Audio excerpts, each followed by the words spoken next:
Good morning, everyone. I hope you all well. Happy Sunday. Wow, it's been a bit of a morning. I apologize for the delays. I've been up since 3 in the morning, nonstop, editing a table of contents for the archive. It's not perfect. It's still a draft. But it's ready to distribute.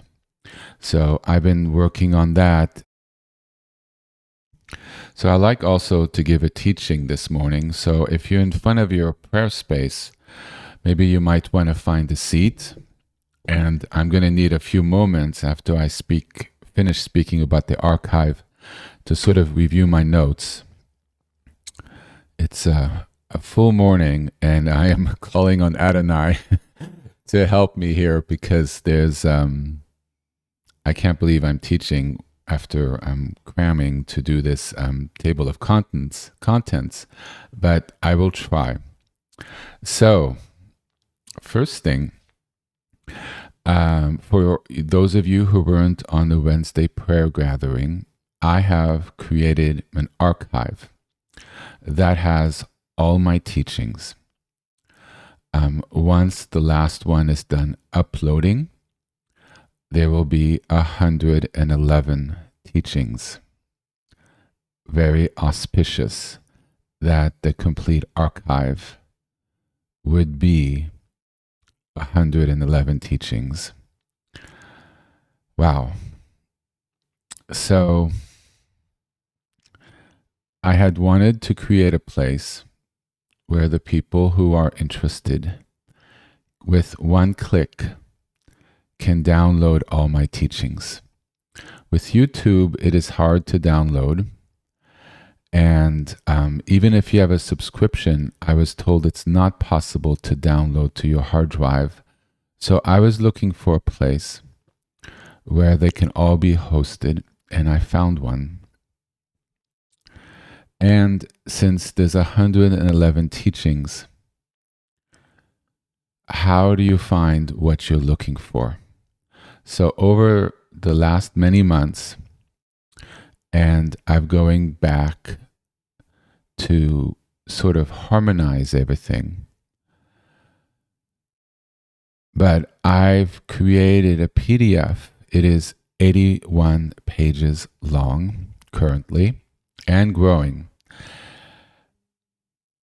where people can have the titles and do keyword searches for things they're looking for. So there's a description for each teaching, and then there are bullets, which sort of hit on the key topics.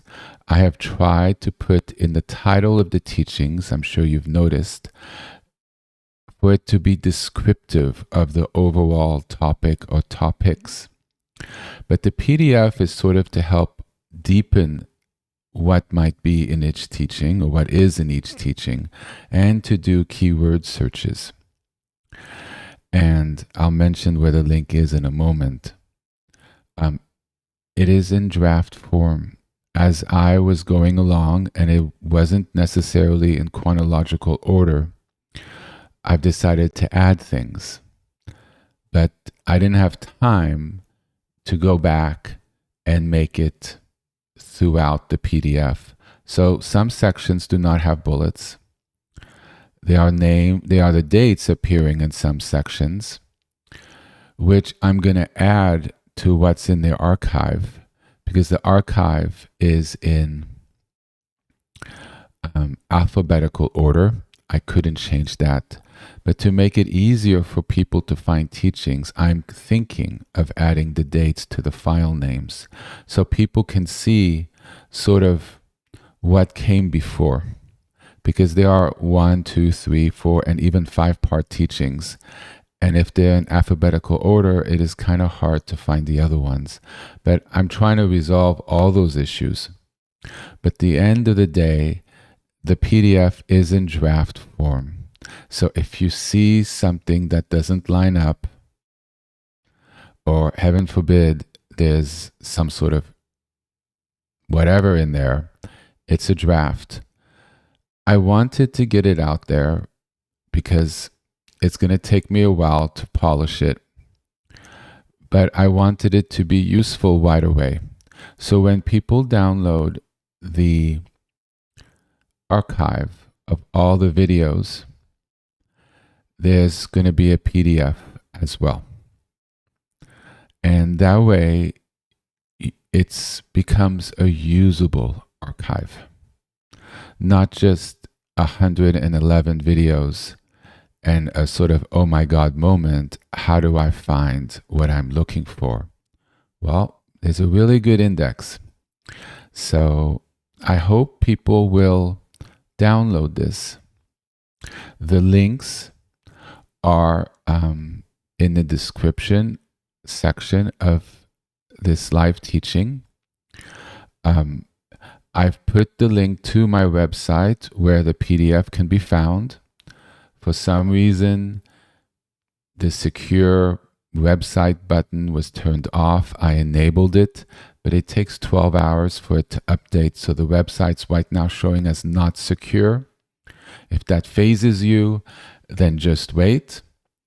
But it's also up in the archive. And what you do, one moment, let me pull it up. The last teaching is currently updating. It's going to take about 10-15 minutes. It's the one from last Wednesday, and it will be up. And then that will make 111 teachings. 1 second. Find this here. I want to guide everyone.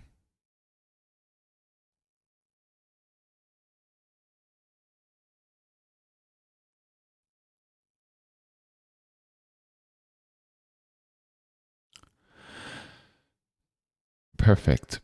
So when you pull up the archive, on the right-hand side, it will say download options. You go to MPEG-4, it will show, well, soon will show 111 files. So you click on MPEG-4, there'll be a little button to download the files. Right below that will be PDF. So you click on that, and then you will see the table of contents. And then you download that. Currently it shows 2. I had tried to put it up. I thought it would show up with the videos, but sadly there's a separate download below, and that will have the PDF. Let me see if I can delete it now so it's all nice and clean for everyone.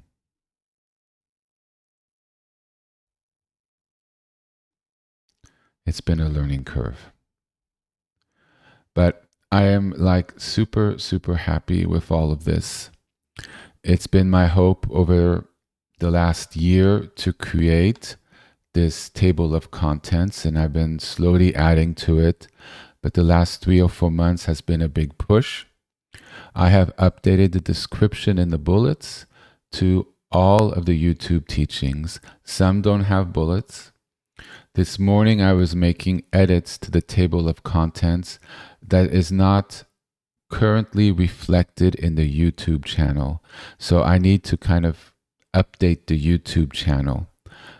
As you could see, it's a lot of work. I have a friend who is helping me, and without him, this would have been done 4 months from now. But thanks to him, it moved much faster. So a big thank you to him. And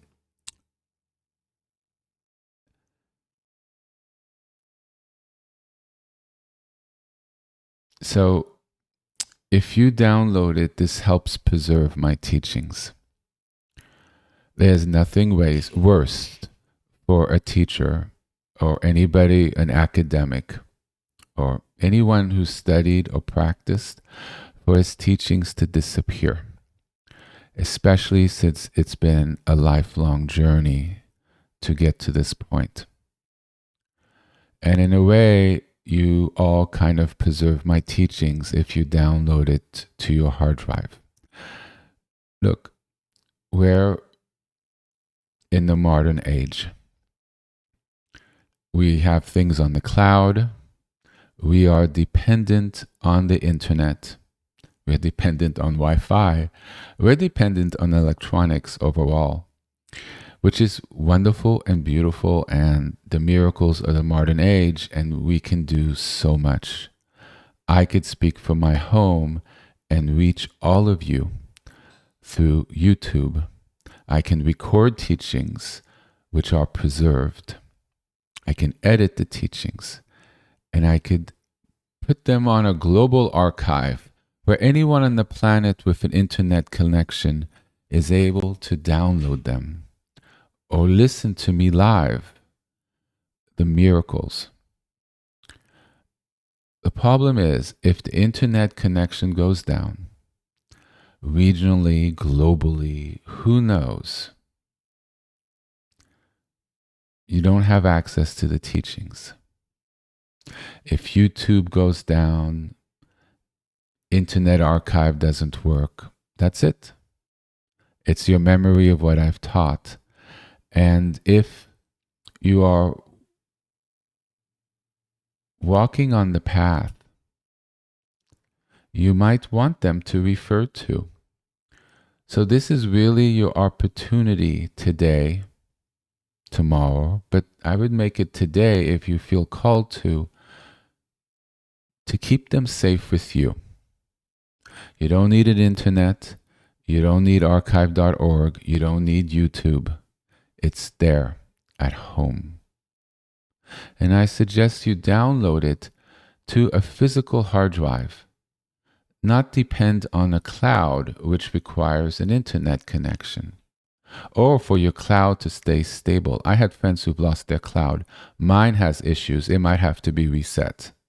I think my old computer has damaged my cloud. I don't know how this stuff works, but apparently it's a thing. So overall, I have everything on hard drives, my pictures, my documents, because it's a good backup. It's something I could hold on to, that I could plug into another computer that's physical. So I just suggest, if you like my teachings, please take a moment to download it. When I've been studying with teachers over many years, I used to download their teachings when I found them.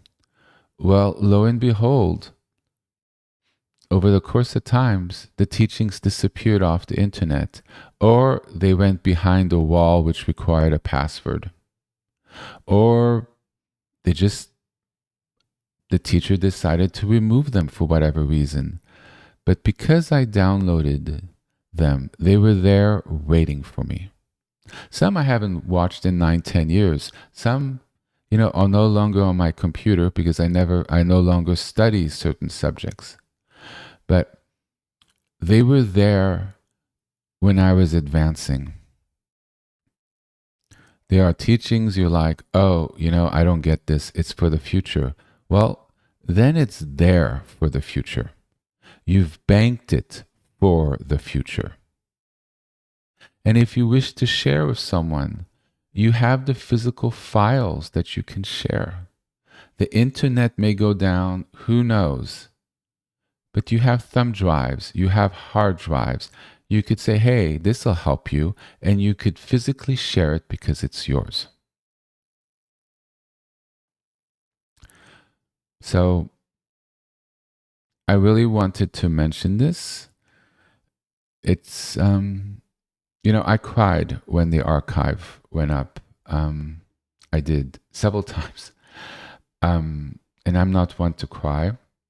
And those people who know me know I rarely cry. And when I do, it's a thing.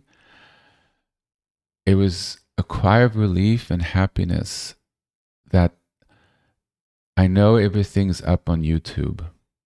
But there was something about the archive that I didn't plan. I felt I had published. There was something about seeing them all together. It felt like a video book of some sort. That with one button, they would all download to someone.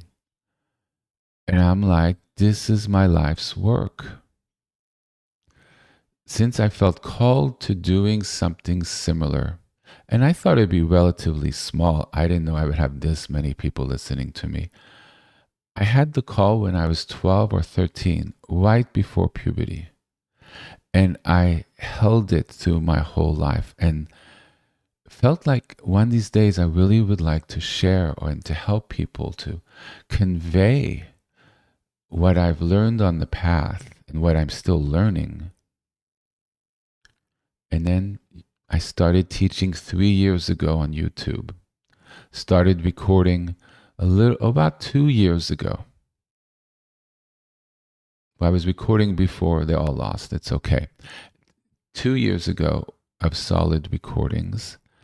And the beginning portions aren't available, but I reposted them like in May 2024, some from the previous time.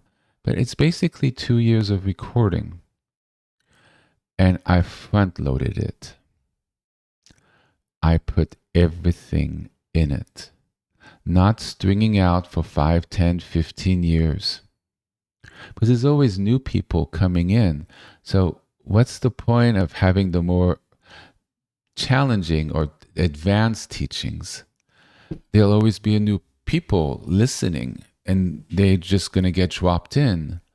And I felt it was important everybody to have as much as I knew up front. That way it's out there. That way it's there. So everything that you need for your path are on these teachings. So should YouTube channel disappear, the internet go down, and all you have is these files, don't think that not everything is there that you need, because it is all there for your path. Now, of course, you have different traditions and everything, but with regard to what I teach, it's complete. Now, I'm going to teach many more things in the future, but the core is there. Let me repeat it again. It is complete. The core is there. It's important. People have received teachings from other teachers, and I saw it for years. Teacher retired or the teacher passed on from old age. They felt like they didn't receive what they needed, and the teacher had been teaching for decades. And they felt like there was pieces. Look, it's all here in that downloaded file. When I looked at the number of core teachings, and I do not easily call something a core teaching. In fact, I resist calling something a core teaching because I feel like, oh my God, there's so many of them. Over half are core teachings in the archive. And I guess it manifested how I wanted.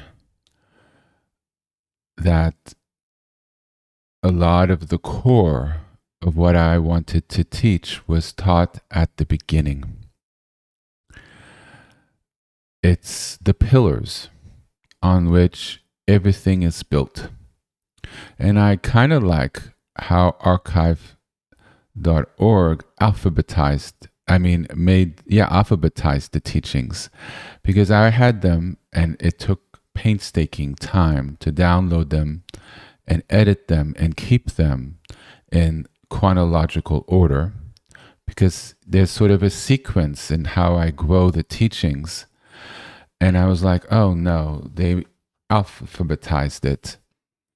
And I was like, oh no, all that time I spent putting them in chronological order. But then I thought about it. If somebody's new and they wanted to see what my teachings were about, the core teachings are front and center. And the 6 or 7 teachings that came before the letter C, I just put the word teaching in front of it and moved it down on the list. So the core teaching was front. up front. And this one teaching just sort of stayed up there. I listened to it, and it ended up being a good summary of what my teachings were about. Can't make this stuff up. And I must have forgot to put the word teaching up there, but at the same time, it was perfect. So I kept it as the first teaching. So if people are new, start with the core teachings. Look on the table of contents and see what catches your eye. Or do a keyword search. I want to deal about emotions or depressions or meditation or the names of God. And see what comes up and read the description. Find the names of the teachings that interest you. Then go where you saved the teachings and do a search for those names, and there they are for you to listen to. And so I'm just so happy it's there. It's really my life's work. And I thought maybe one day I would share, with 40 people in a yoga studio somewhere. And by the grace of God, it's gotten bigger. And my path has gone to many places and finally come home. And I couldn't have planned it. And I really hope these teachings bless you and bless the world and helps in some way. And so there are links in the description section, the PDF section of archive.org, which also has the link, has the table of contents, and right above MPEG 4, you click that. There are the 111 teachings. The last one will probably be up in an hour and a half. It takes it a little while to upload, but they will all be there. And for those who downloaded on Wednesday, it's okay. I'm going to have a separate page, and I guess this is for everyone, where I will put up the latest teachings, just the ones that I added since last Wednesday. So you just need that little update. Because they're not in chronological order, if I add teachings to this page that I've created, they will get lost. And I don't want people to always have to update the full file. So I thought that I will create new pages and add the teachings as I teach them. And they'll be for like 3 or 4 month periods of time. So each quarter of the upcoming year. In the next quarter, they'll have those teachings for that quarter as I make them. And so people can update their files. And next year, I guess next January 1st, I will move all the teachings, those teachings, into the main file, which you have now, and add to the 111. Does that make sense? That way, maybe once a year, everybody downloads it fresh. Or just adds those core teachings as you move in. But that way, new people have one place to download, and everybody else has these little update files. So for the people who downloaded the 100 teachings from Wednesday, it's okay. In a couple days, there'll be a new HP Shalom page on archive.org, and I'll send out the link, and I'll add it to this teaching when it's up, and you'll have the full sort of the additional 11, and the PDF will be attached as well. So that's sort of it. I'm very excited, and I hope people will download it. I'm told a lot of people have downloaded it, yet the number stays at 0. I don't know what it is. Um, Believe me, it's been downloaded, and I'm very touched and honored by those who've downloaded it. And I've gotten some really beautiful compliments from people I highly respect, and it deeply, deeply touched me. As you could see, I put my heart into this, and many, many, many, many, many hours. And it wasn't a struggle. It was effortless. Well, a lot of effort, but it was never painful. And it was always with a lot of joy, which is interesting because normally when you create something so big, it's sometimes could be frustrating or something. Everything with regard to HP Shalom, I could spend 24 hours a day, 365 days a week working on things, and I would not find it taxing. And I love that about it. And if people are new and you think there's something in it for you, or would be in the future, still download it. You could always delete it in the future if you wish to, but that way you've banked the teachings and they're there, just in case. So, oof. Well, that's all I kind of want to say on this part.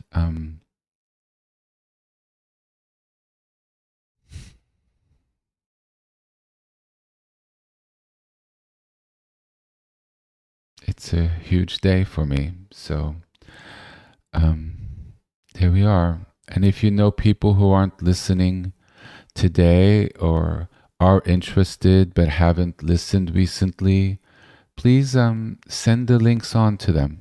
Tell them HP has put out an archive, and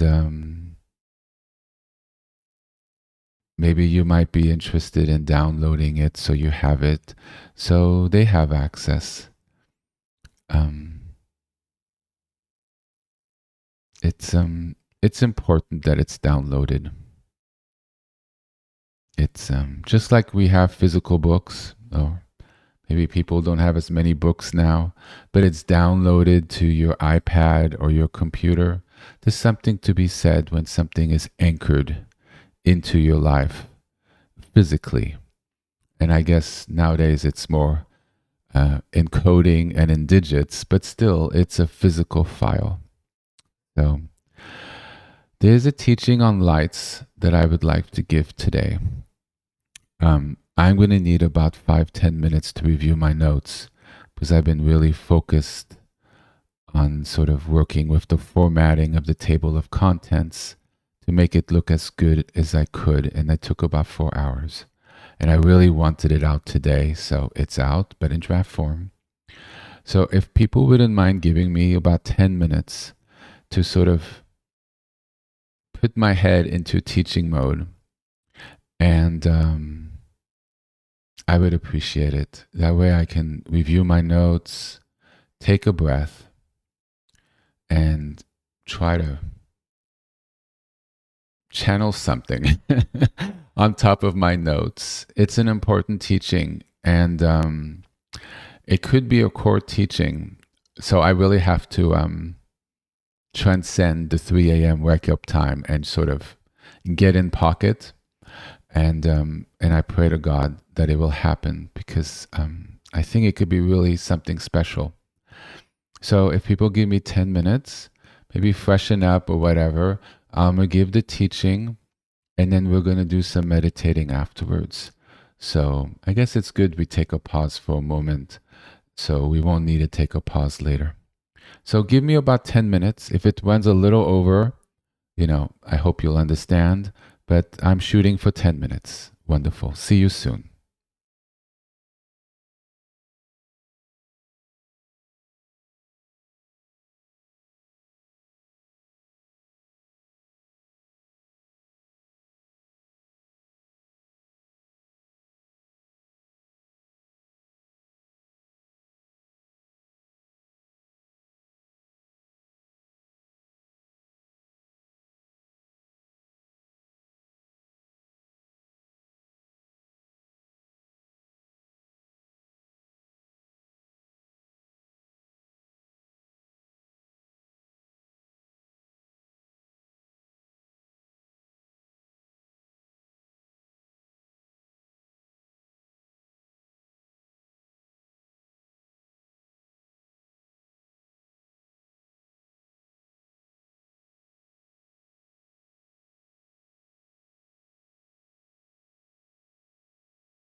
Alrighty.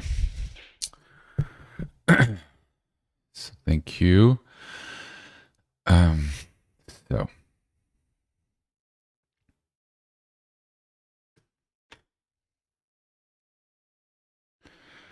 just took a moment to pray. This to come out well. So there've been a lot of candle lighting this last week with Hanukkah, and today being the 8th and final day of the Festival of Lights. And I wanted to speak a little bit about lights and candles and flames, what they represent, what they could represent, and what do we take away from them after the practice is over.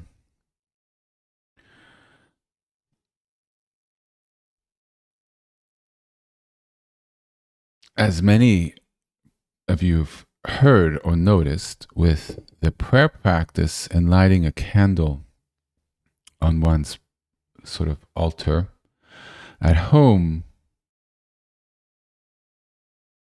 it's a central part. I suggest it be done with mindfulness. And I've mentioned that when I light the flame, I consider it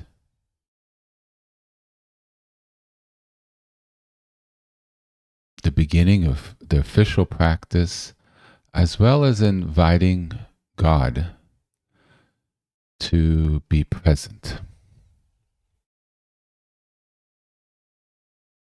It activates, in a way, the space.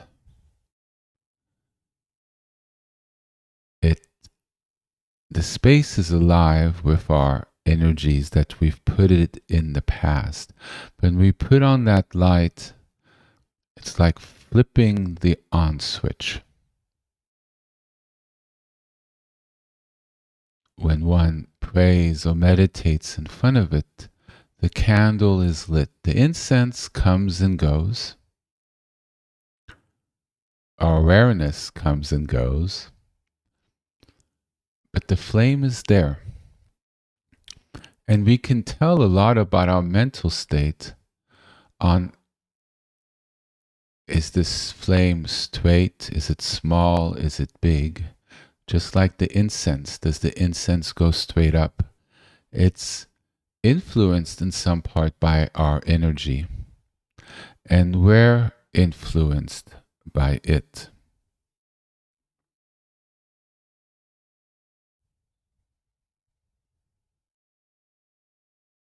So, what happens after the lights has been lit, and what do we light?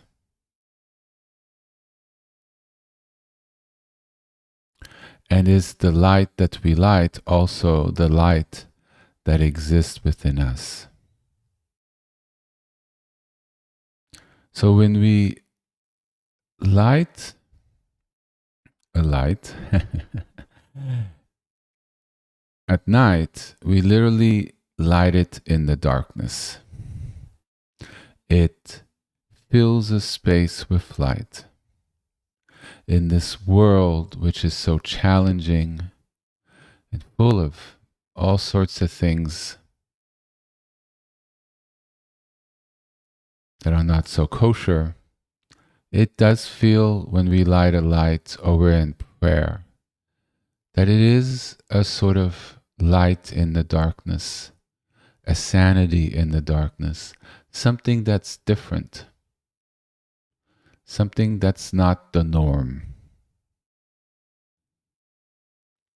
And so it symbolizes a soul's spark, the beginning of hope, the power of faith to kindle change, to put out a light for reaching something that's beyond what's existing, to connect with something more eternal, something more perfect, to activate in some way. Because we don't need a candlelight. We have modern lights. So why, as modern people, do we go out and buy candles and something to create a flame? And why often do we consider it to be sacred? We pause when we do that act.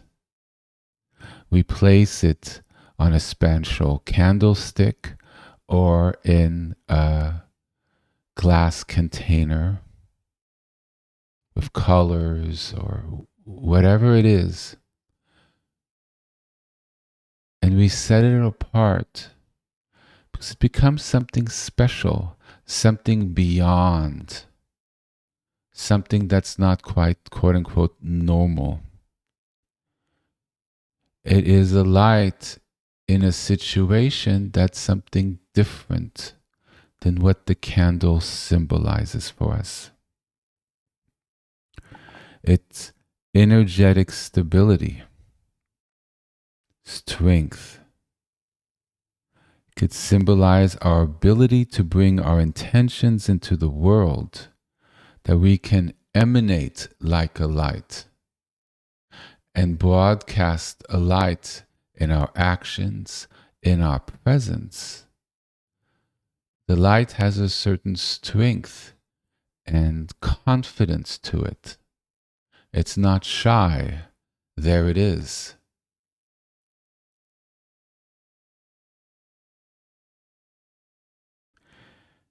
We can see it as prayer, meditation, action, moving in alignment. And it doesn't need to manifest obviously. It could be subtle. We don't need to broadcast. It's how we speak to someone. It's what we do or we don't do. Is it in keeping with our inner light, the perfection that we have brought forth in the light in front of us in our prayer space?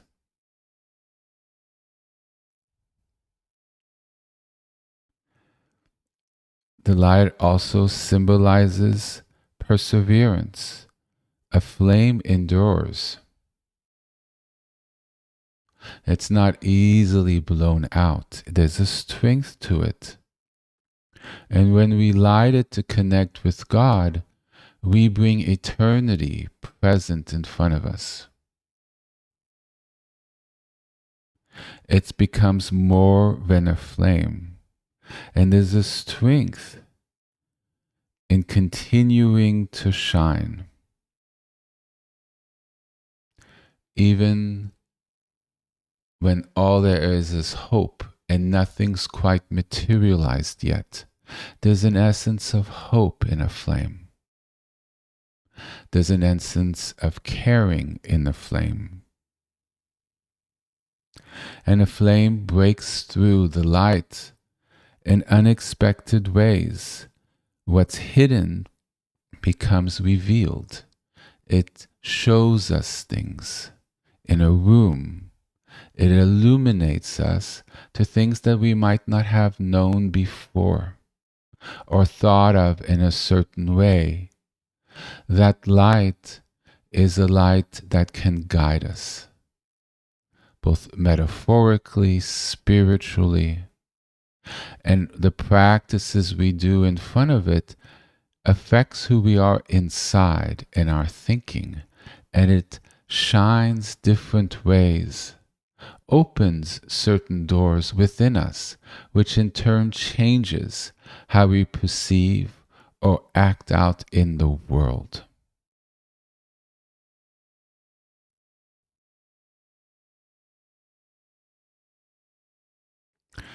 It becomes a shared light by how we connect with our family and our community.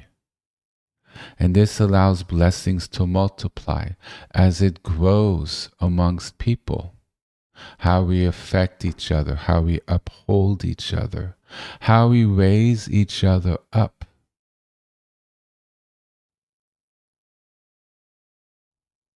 And it gives us a sense of a space that's sacred, where we can rest, where we could set ourselves apart and find our purpose, find guidance, find how to move forward.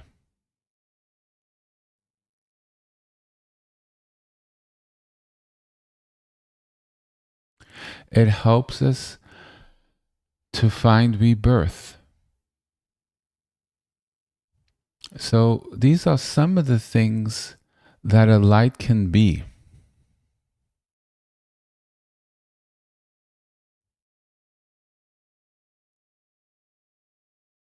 What we can see in it, its properties. At the core, it can be seen as God, the Spirit of God. It could be seen as the Aleph, the first letter, the primordial spark, coming, radiating from a place beyond form, beyond duality, from the infinite, the Ein Sof. It's not just the flame itself, but the source it channels, the pure, undifferentiated divine current. And as we hold and look upon it in meditation or reflection, it becomes a bridge between what's transcendent, the infinite, and the immanent, the world, and our own consciousness. There's a meeting there. And every flicker can be seen as a pulse of divine energy, a living Aleph, anchoring presence, illumination, and the awareness of God's energy, His Shekhinah, the creative flow into our being. It becomes not just an object, it's a radiating source that expands into the room, into our bodies, into our hearts. And we can allow it to settle and illuminate our inner space. And it takes the simple act of observing a candle into a living experience of divine light. It helps us connect with the sacred. So when we rest in front of our prayer space, we feel that it's not a normal space just by the nature of a candle. And it affects us inside. It's not just lighting candles, it's watching them burn. Feeling the blessing of the prayers that you say in front of it, of them, if you light multiple.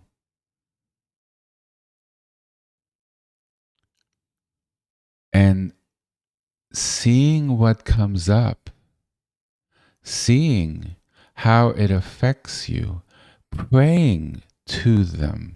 It's not a simple act.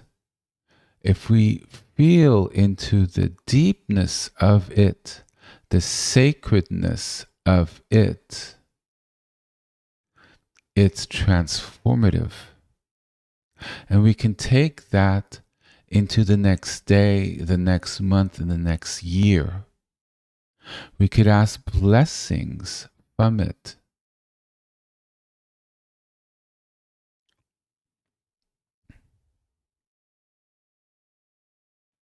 One of the names of God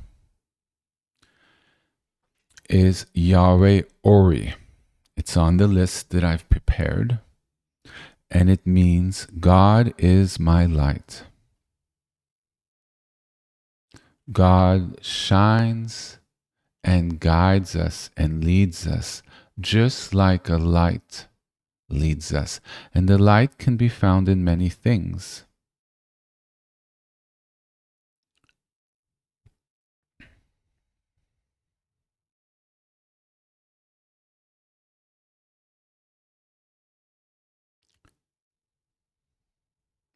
So the light that we light moves from the candles into our light, and it becomes lived and no longer ceremonial.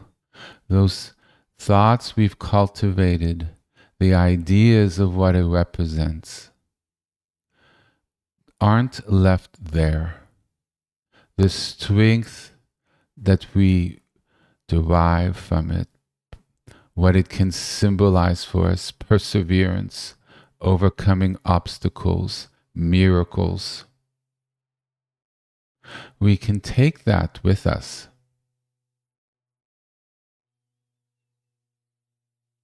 And in a way, what we carry forward is almost more important than those moments or those 8 days, because it could live on. The light doesn't disappear when the candles go out.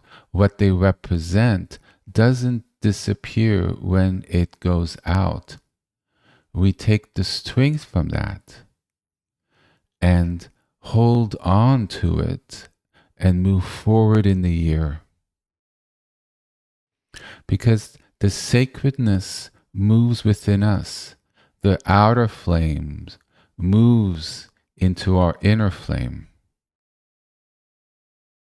It moves into our continuity, how we move forward, and it moves beyond a ritual. The divine presence becomes felt, not just seen as an exterior flame. And that's with time that deepens. And it becomes a portal into our depth of who we are, not merely something that symbolizes something, but it's alive and it's meaningful and it's helpful in our lives and in the real world.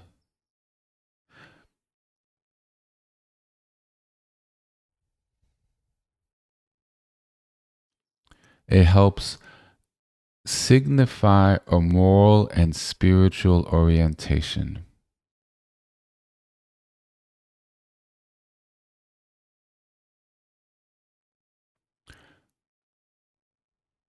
Where the light, ourselves as a vessel of the light, and our life, our breath become one.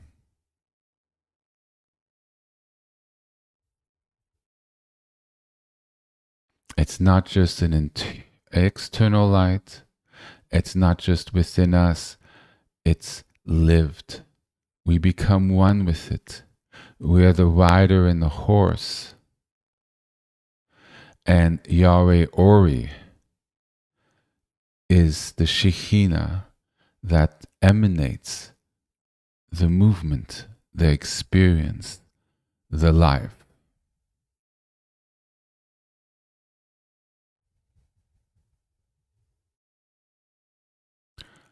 I felt today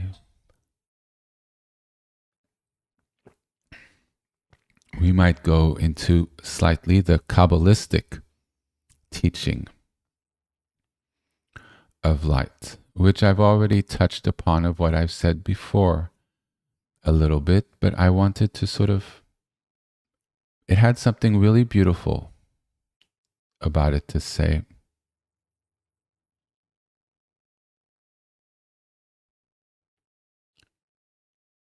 We can see ourselves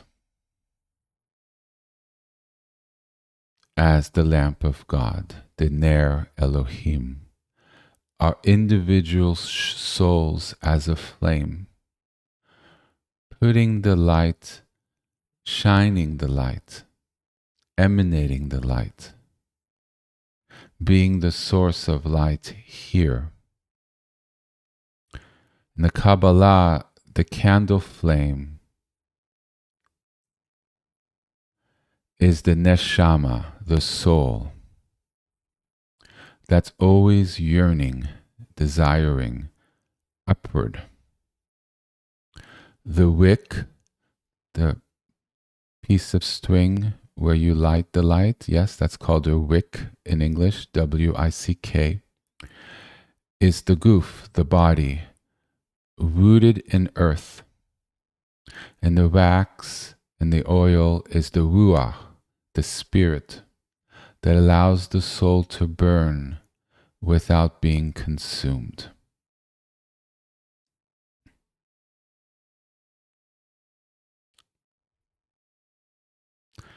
So our soul, our body, and our spirit becomes the light. So when we light lights, we realize that we're actually lighting ourselves. The Or Makif becomes the Or Penimi. The surrounding light becomes our internalized light. And one quality of light is clarity, qualities, clarity, steadiness, moral courage, and etc. And it is the light that continues when the candles go out.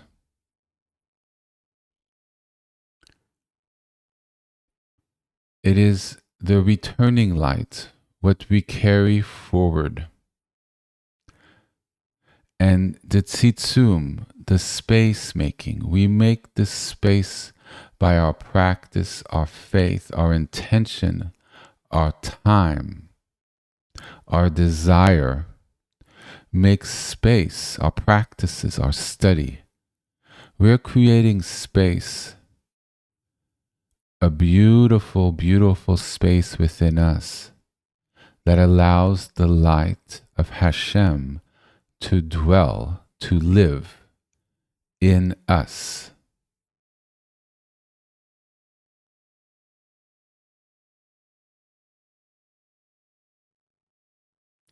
The outer light becomes the inner light, and our inner light guides how we perceive and act out in the world, how we think,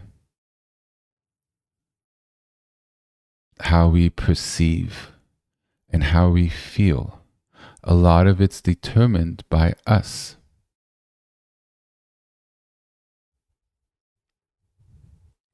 And with regard to the Sifrot, the light can be clarity.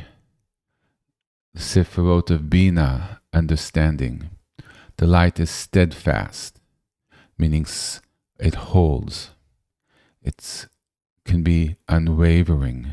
That's Yesud, foundation.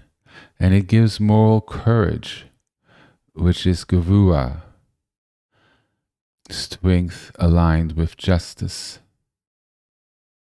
It gives us a ground that becomes unshakable with our practice.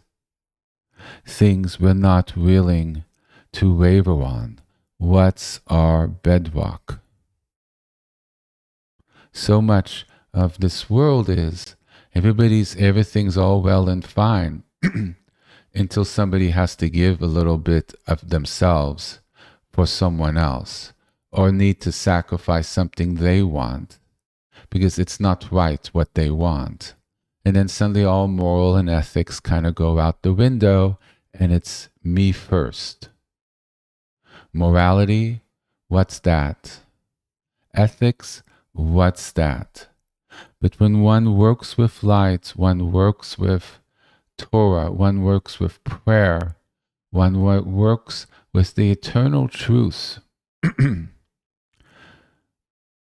we become anchored into things that do not waver,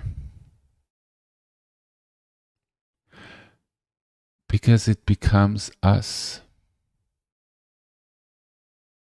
And it's not something we lose by weakening what we know we are or should be.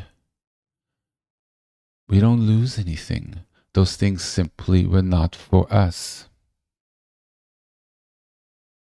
So there's a quality from touching into the light of Yahweh Ori, or Hashem Ori, or Elohim Ori, or Emmanuel Ori, or Abba Ori,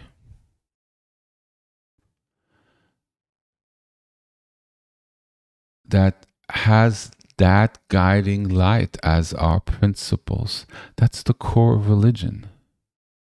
To spark and feed and oil and protect and grow that spark of light within us. The Shekhinah within us goes on full tap, not little drips, but flows within us, becomes us, and we become the best part of ourselves.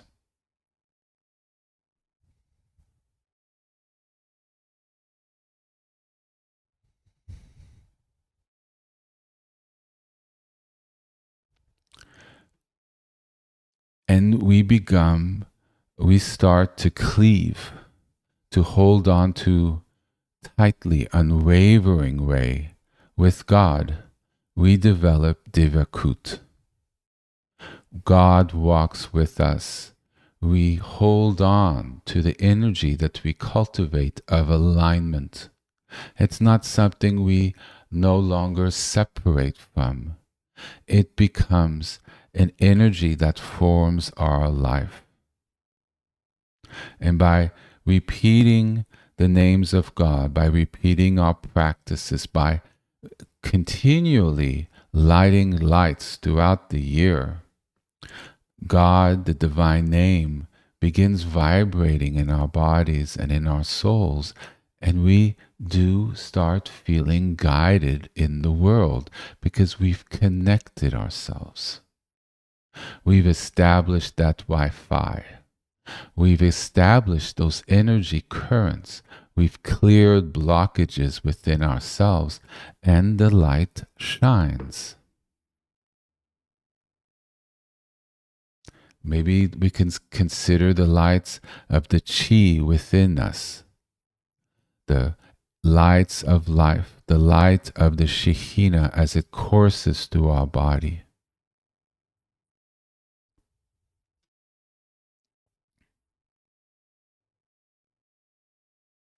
So what happens when the external light is blown out, when our practice ends? Well, the light remains within us. Especially if we did the practice with love, devotion, and good intention. The flame enters our hearts, our souls. And that's the Or Halev, the light of the heart. In Proverbs chapter 20, verse 27, the flame of Yahweh is the soul of man.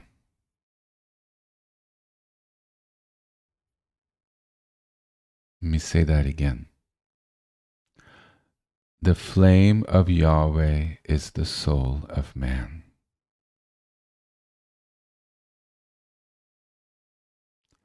That's something to contemplate. The Spirit of God, the Shekhinah of God, the Aleph of God, the Ein Sof of God.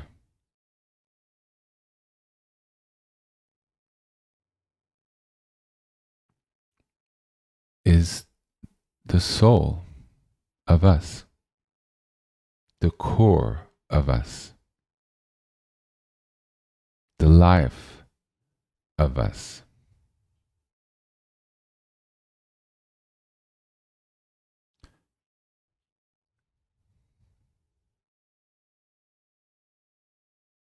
So when we see the Aleph in the candlelight, it's not just a visual or external symbol. It's simultaneously, at the same time, the light within us, the inner current of God radiating outward. The candle becomes the nexus, the place where inner and outer merge, and we participate in both places at once. We meet it, it meets us, and we rest in that open space. And it's transcendent. And in that transcendence, a lot can happen. It's a pregnant space where there's an exchange at a very deep level. That space is so fertile that things can change dramatically quickly. Shifts can happen because we really release, or we learn, we grow, we connect in a very, very deep way.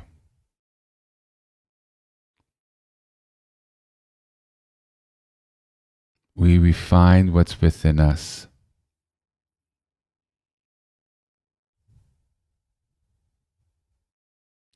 And by refining what's within us, how we perceive the outside world becomes refined as well. It's a mutual. It's a powerful practice.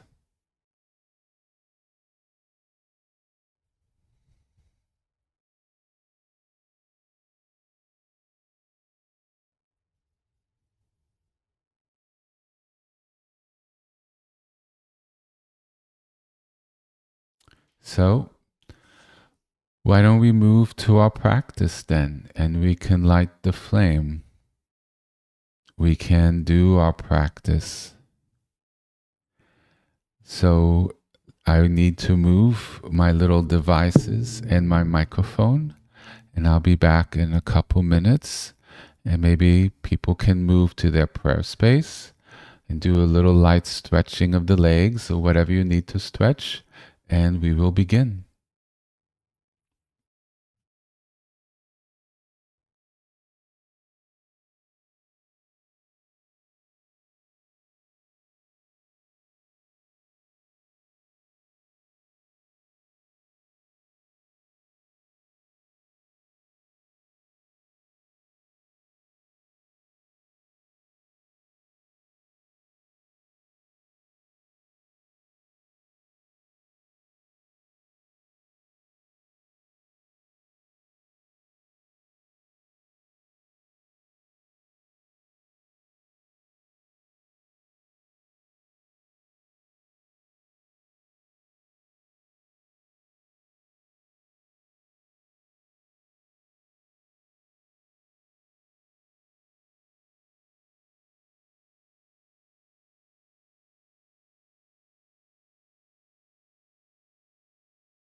Okay.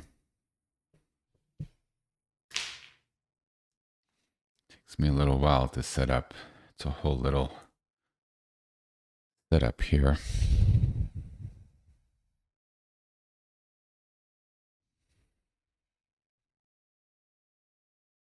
Make sure the sound is working.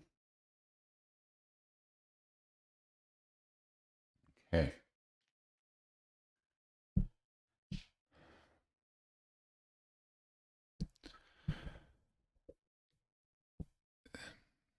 If you've lit your shrine and offered the incense, um, I don't know what mantra name to use today. I mentioned one that we haven't really gone into, Yahweh Ori or Hashem Ori or Adonai Ori. God is light. You can say that one. I've been using Yahweh Shalom a lot recently. Maybe use a mixture of both. I've been feeling that I might use a mixture of both. It's nice when the group is on the same frequency in a way, but feel free what you feel you need. You know, when we look at a candle, as I'm looking at mine, we bring to it what we need. It brings us light and courage, at least for me, and comfort. Kind of where we need it. So, in a way, the prayer or the name of God or the combination of names we use is the one that helps give us the comfort we need, the courage, the healing, or the guidance. So, in a way, it's very individual. How we look at the candle really is what we bring to the candle in our prayer space. And in a way, the way I've taught the use of the names, we use the name in the practice to fit what we need at that moment. So do that for yourselves. Make this a practice of healing, something when you walk away after we're done, where you feel stronger, healed better, that there has been a transmission of the light that's outside of us. Help rekindle, make stronger the light that's within us so we can carry that in our day. A little stronger, a little brighter, a little more uplifted, maybe a little wiser. Whatever it is we need, allow that flame to kindle, to light, strengthen, increase what feels a little depleted or gone or extinguished within ourselves. It's the light of hope, the light of fullness, the light of health, the light of completeness, the spark of God that lives within. May it become a blaze, huge fire within us.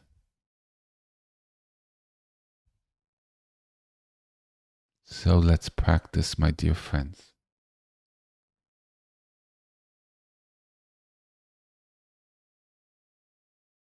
As always, we start with the Shema. Where's my glass of water? One moment.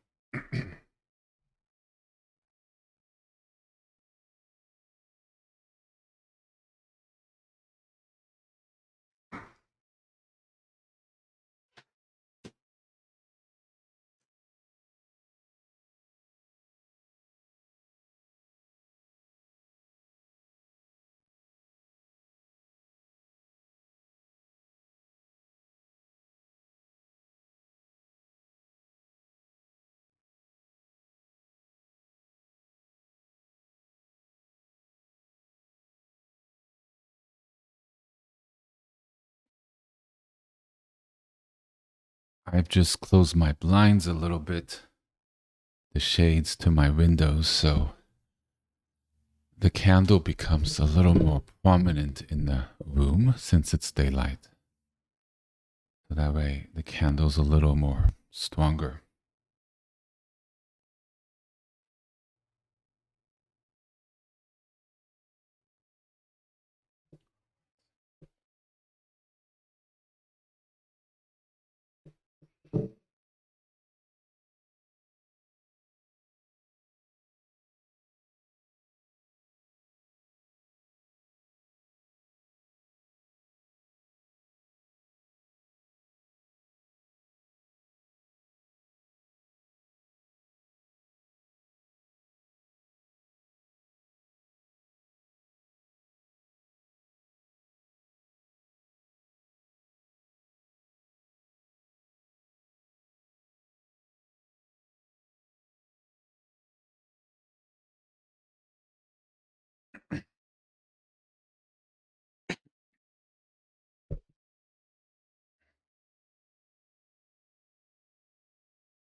All right, we're ready.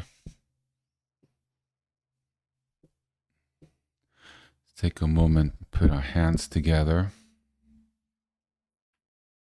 in front of the chest, fingertips together. Find that sweet spot. Yes, we haven't done this in a while.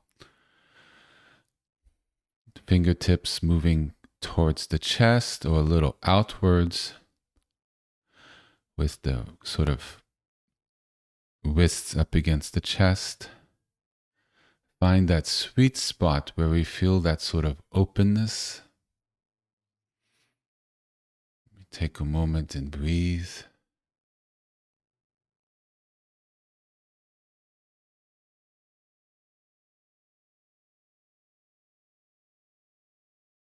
Center.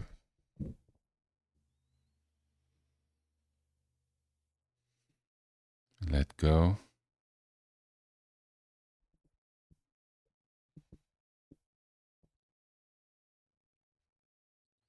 The flame radiates in space. It's not held by anything. It's open and free in a way. So when we enter a space of prayer, of mantra, reciting the names, in a way we do it in space, just like the flame. So taking that moment to settle our energy, our speed, our movement, our minds, our thoughts, putting our fingertips together causes the energy in us to settle and to calm down. In that open space,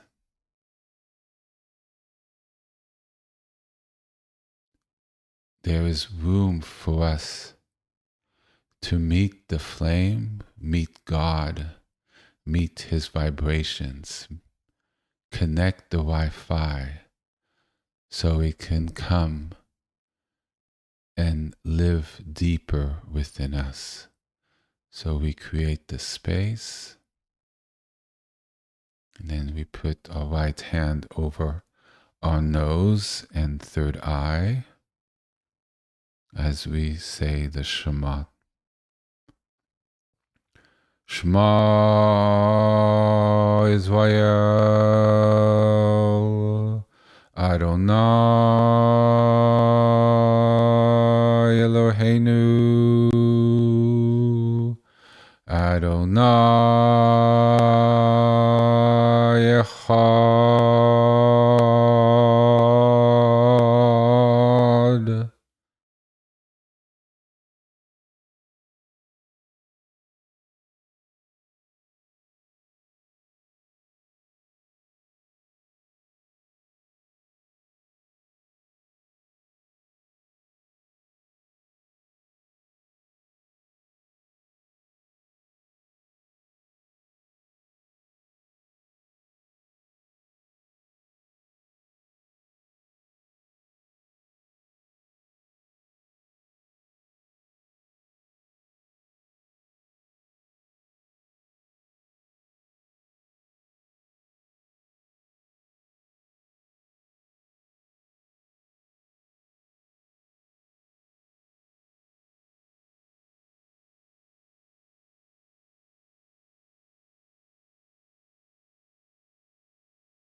Refanala Refuah Shlema Refanala Please heal this soul Misheberach Abraham v'Sarah Yitzchak v'Rivka Yaakov, Rachel, Leah, Refanala, Refuah Shlema, Refanala. Please heal this soul with faith and love. Together we bring hope and healing. Those in need, without judgment, without explanation. We are all God's creation. Refanala, Refuah Shlema, Refanala. Please heal this soul. Please heal this soul. Refuah Shlema, Refuah Shlema, Refanala, Yaakov. Please heal this soul. Please heal this soul. Refanala. Together we bring Refuah Shlema. Please heal this soul. Refanala. Please heal this soul. God's creation. Refuah Shlema, Refuah Shlema.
ברחם תרם, רחמי צדקתך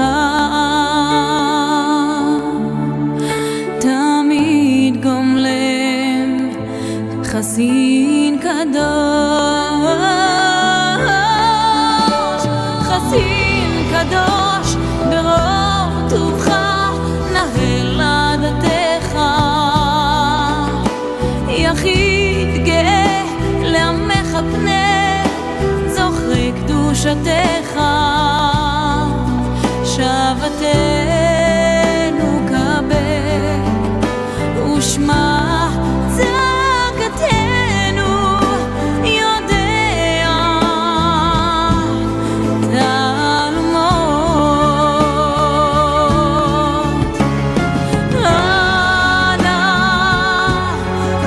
אנא בכך גאולת ימינך, תרצה רוח קבל רינות, עמך סגנו,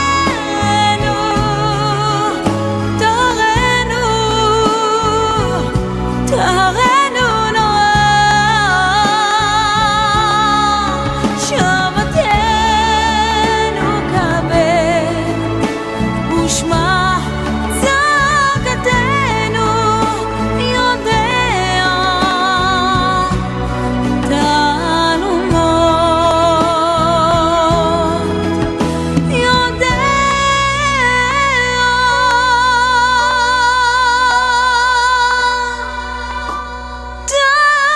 תעלומות.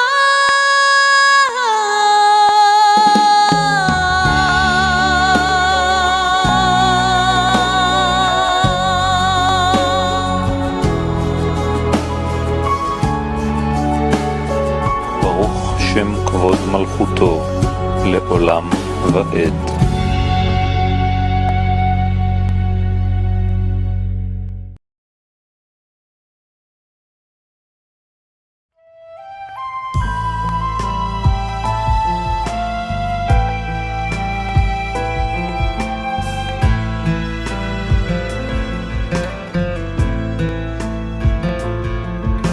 A lamp that kept on burning, a miracle they say, but the world has kept on turning.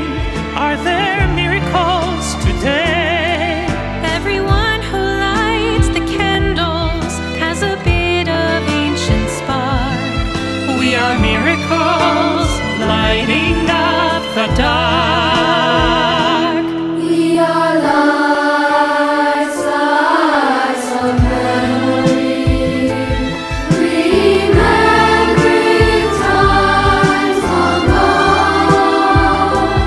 We are glowing, growing miracles. We are lights, we are lights, we are lights.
We are the lights of God.